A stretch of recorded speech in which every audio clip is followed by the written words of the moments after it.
Guys, आप लोग कैसे हैं। मैं आशा करता हूं कि आप लोग अच्छे होंगे। और मैं आप जो है एक ऐसे मित्र हैं मेरे जो कि बहुत दिनों से मेरी आशा थी कि उनसे मिलूं, लेकिन संयोग बैठा कि आज वो हमारे दरवाजे पर ही आ गए। और बड़ा सौभाग्य की बात है कि वो आए और मैं आज उनसे बात करने के लिए तैयार हूं। और ये व्लॉग उन्हीं के लिए है, उन्हीं का है। और आज मैं उन्हीं से उन्हीं की कहानी, उन्हीं की ज़ुबानी जानेंगे। और मैं आपसे परिचय कराना चाहता हूँ। आप एक अध्यापक हैं और समाज में इनका अच्छा स्थान है। मैं चाहता हूँ कि आप अपने श्रीमुख से खुद अपने बारे में बताएंगे और हमारे दर्शकों को ये बताएं कि आप समाज में और अपने परिवार को कैसे आप मैनेज करते होंगे, और आप अपने बच्चों का भविष्य कैसे निर्धारित कर रहे हैं, वो हमारे दर्शकों को बताएं, ताकि ये पता चले कि बच्चे जो आज कल के दर्पण, जो कल के समाज के आईना हैं, वो क्या सीखें। आप एक समाज में एक अच्छे पद पर हैं। मैं आपसे बहुत कुछ यही चाहता हूं। एक तो हमारे अच्छे मित्र हैं, तो मैं आप हमसे बड़े भी हैं, तो मैं आपको सर ही बोलूँगा और ये कहूँगा कि बात आप अपने बारे में कुछ बताएं। देखिए, मैं शिव कुमार राव और मैं पेशे से शिक्षक हूँ। मैं ये बताना चाहता हूँ कि जो है कि अपने बच्चों के बारे में अच्छी से अच्छी परवरिश करें। और जहाँ तक तो हो सकता है कि हम समाज को संदेश देना चाहेंगे कि कितना भी गरीब क्यों ना हो, वो जो है अपने बच्चों को ज़रूर पढ़ाए। और थोड़ा मतलब एक रोटी कम खाए, लेकिन बच्चों को ज़्यादा ज़्यादा पढ़ाने की कोशिश करे। और जहाँ तक समाज की बात है, जैसे वाइफ हो गए और उसके हस्बैंड हो गए, कभी कभी उनमें जो है कभी झगड़े हो जाते हैं या किसी प्रकार की अनबन हो जाती है, तो कोशिश ये करें कि जिससे पहले कोई मनमुटाव होता रहे, वो ही पहले उससे शादी बोल दे। और इस तरह से उसके जो है दोनों को परिवार में किसी भी प्रकार का कोई विघटन नहीं होगा। और रहेगी बच्चों की बात, बच्चों को अच्छी अच्छी बातें सिखाया जाए, और किस तरह से उठना है, किस तरह से बैठना है, किस तरह चलना है। और समाज में जो है एक ऐसी वो बनाई जाए कि सौहार्द बनाया जाए, जिससे समाज भी अच्छी तरह से चले। बहुत अच्छा सर, ये तो मैं तो आपसे जानकर बड़ा खुश हुआ कि समाज में जो हमारे बच्चे हैं कल के लिए एक मिसाल साबित होंगे। तो ऐसे में आपका जो नज़रिया है बहुत अच्छा है कि बच्चे हम परिवार से ही, घर से ही सीखते हैं। तो आपके कितने बच्चे हैं सर? 2 बच्चे हैं जी, तो 2 बच्चे हैं, तो उनको आप पढ़ा लिखा रहे हैं? हाँ, बिल्कुल पढ़ा लिखा रहे हैं। तो क्या वो कर रहे हैं बच्चे आपके? इस समय तो मेरा बच्चा जो है 11वीं कर रहा है, जी और जी, दूसरा जो है बहुत डी फार्मा कर रहा है। जी जी, बहुत अच्छा। एक तो वकालत की पढ़ाई, जो कि एक प्रतिष्ठित योग्यता होनी चाहिए, और ऐसे बच्चे कल को हमारे लिए न्याय देंगे, समाज को एक अच्छा संदेश देंगे। तो मैं इन सब के अलावा मैं जानना चाहता हूँ आपके व्यक्तिगत जीवन में। ये बताइए, आप के माँ बाप क्या करते थे? देखिए, मेरे माँ बाप बहुत गरीब तबके थे, और मेरे बाप जो मेरे माँ बाप जो थे अशिक्षित थे, लेकिन उन्होंने मुझे पढ़ा लिखा कर यहाँ तक बढ़ाया, और मैं उन्हीं की प्रेरणा से आज यहाँ तक पहुँचा हूँ। और मैं अपने माँ बाप को बहुत सम्मान करता हूँ, और हमेशा सम्मान करता भी रहूँगा। जी जी, बहुत अच्छा। ये एक तो अच्छा संदेश है कि हमारे जो लोग हैं जो नौकरी पेशा पा जाते हैं, तो बुजुर्ग माँ बाप को ऐसा छोड़ देते हैं, ऐसा पीछा मतलब अपने को छुड़ा लेते हैं कि ये जान लीजिए समाज में वृद्धा जो आश्रम हैं, ऐसे ही सोच वाले ने बना रखा है।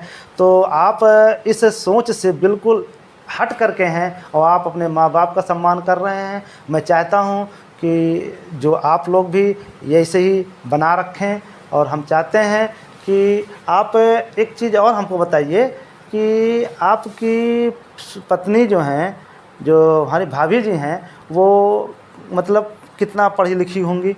देखिए, मेरी पत्नी जो है तो हाई स्कूल पढ़ी लिखी हैं, लेकिन वो बहुत समझदार हैं और जी बहुत घरेलू भी किस्म के हैं। जी जी और हम जी लोगों को बहुत सम्मान भी करती हैं, मेरी माँ को भी सम्मान करती हैं।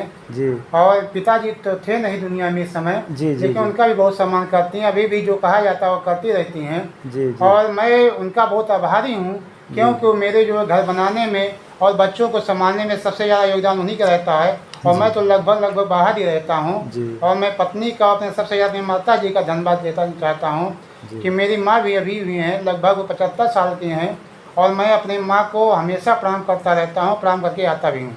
जी, जी, जी, जी। अच्छी बात है। ये संदेश मैं चाहता हूँ गुरुजी जो ऐसा समाज में भी दिखाते हैं, जहाँ-जहाँ जाते हैं, तो इनके जो वाक्य हैं, ये जो हैं जान लीजिए जैसा करते हैं वैसा ही ये बोलते हैं।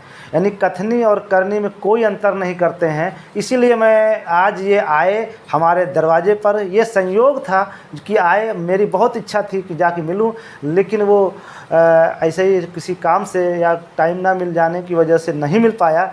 लेकिन संयोग देखिए बहुत अच्छा रहा है। आज मैं उनका इंटरव्यू ले रहा हूँ, बातचीत कर रहा हूँ और आपके बारे में जानने की कोशिश कर रहा हूँ। अच्छा, हमें आप ये बताइए हमारे दर्शकों को कि आप जो है जब आपका विवाह हुआ होगा तो कितने एज में हुआ रहा होगा? लगभग जब मेरी शादी हुई थी तो मैं उस समय एमकॉम में फर्स्ट ईयर में था। जी, जी। लगभग वही 23-24 साल रही होगी जो है उम्र मेरी। जी, जी, जी। और मैं दर्शकों से बताना चाहता हूँ कि सबसे ज़्यादा वो पढ़ाई में ध्यान दें और जी। अपने बच्चों को ज़्यादा ज़्यादा पढ़ाएं।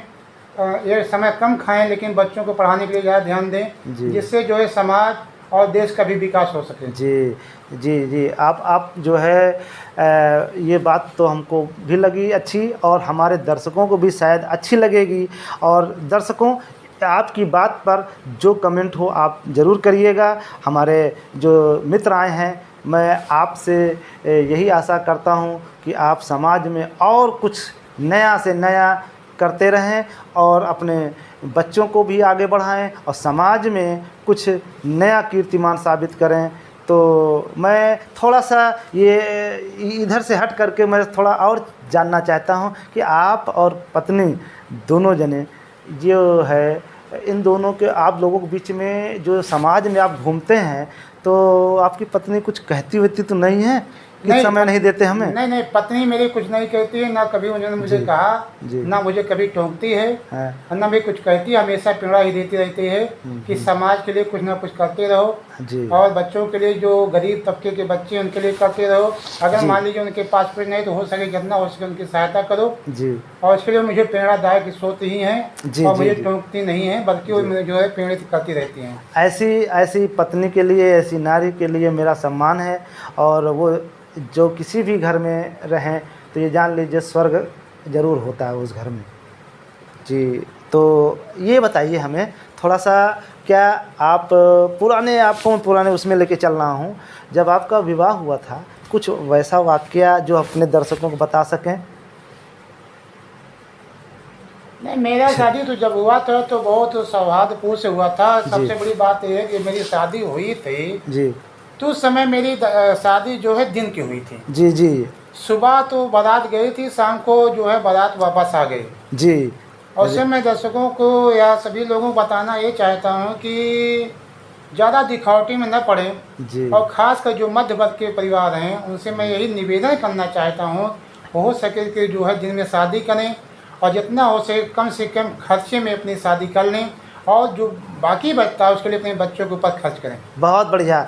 ये जो बदलाव है आज से इन्होंने 20-25 साल पहले किया था। ये 20-25 साल पहले की ये सोच है, इनके माँ बाप की सोच है कि 20-25 साल पहले इन्होंने दिन में शादी करी। जो रात के दिखावे से हट कर के जो भी धन बचा वो अपने और कामों में लगाया। ये एक अच्छा संदेश जाता है। तो दर्शकों, आप इस बात में ज़रूर आप ध्यान दीजिएगा और कमेंट करके हमारे मित्र को ये ज़रूर संदेश दीजिएगा कि हाँ, आप अच्छा कर रहे हैं। तो सर, तो मैं आपसे एक बात पे और ये जानना चाहता हूँ कि आप जो है कुछ आप अपने बारे में बताइए कि आपका और क्या हॉबीज़ हैं? देखिए, मेरा हॉबी ये है कि मेरी सिंपल लाइफ है। जी, जी। मैं किसी भी प्रकार का कोई नशा पत्ती नहीं करता हूँ। जी, जी। और मैं दर्शकों से भी निवेदन भी करता हूँ कि किसी प्रकार का भी नशा पत्ती न करें। जी, जी। बहुत अच्छा। तो और ये बताइए, कुछ गाने-वाने का शौक़ रखते हैं? नहीं, गाने का शौक़ नहीं रखता हूँ, लेकिन जैसे कबीरदास जी की दोहे में सुनता हूँ अक्सर। जी, जी। और तो मैं हमारे दर्शकों को कुछ 2-4 ऐसे दोहे हों जो आपके उसमें हों तो आप हमारे दर्शकों को सुनाइए।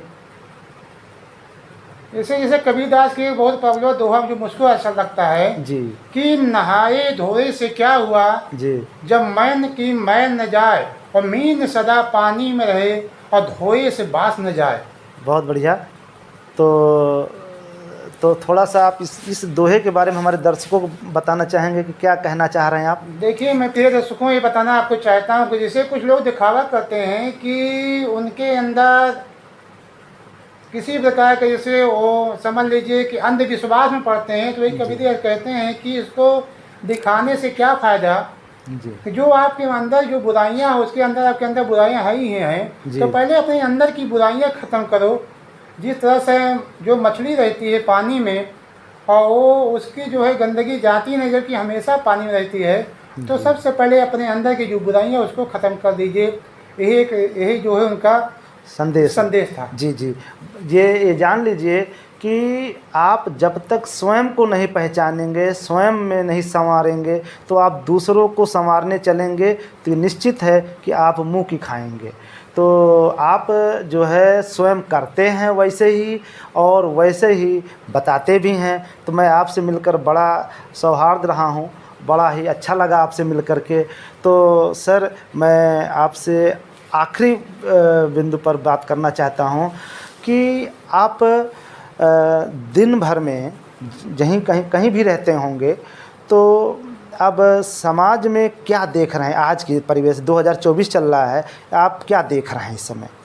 देखिए, समाज में काफ़ी परिवर्तन हो गया है, लेकिन मैं खासकर जो नए युग से संदेश देना चाहता हूँ जी को ज़्यादा पढ़ाई पे ध्यान दें और ज़्यादा नशा पत्ती पर ध्यान न दें, जी जो जी कि आज समाज में अधिकतर देखने को मिल रहा है। जी लेकिन मैं निवेदन करता हूँ अपने जो नवयुवक साथियों से हैं, जी जी वो अपने सबसे ज़्यादा जो है पढ़ाई में ध्यान दें, जिससे उनका उद्धार होगा और नशा पत्ती करने से उनका उद्धार बिल्कुल नहीं होगा। यही मेरा संदेश है। जी।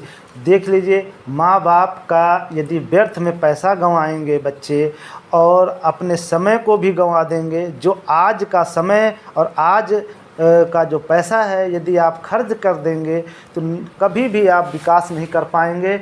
और आपने जो ये संदेश दिया है हम सबको कि अपने समय को और अपने पैसे को बचा के रखें और साथ साथ में उसी समय और पैसे को अपने विकास में लगाएं, यही मेरा संदेश है। हमारे मित्र जो है आए हैं, इनको मैं अब जो है इनसे इसी बात पे मैं आप लोगों का जो है शुक्रिया अदा करता हूँ, आपका भी बहुत बहुत धन्यवाद जी। तो आप जो है, मैं अब क्या कहूँ कि विदा होने का तो मन नहीं करता है, लेकिन दर्शकों, मैं आप लोगों को यही कहना चाहता हूँ कि इस ब्लॉग पर जाएं और ये देखें कि हाँ, आप जो हमारे मित्र हैं उन्होंने क्या संदेश दिया है। आप हमारे चैनल को लाइक कीजिए, सब्सक्राइब कीजिए और शेयर कीजिए।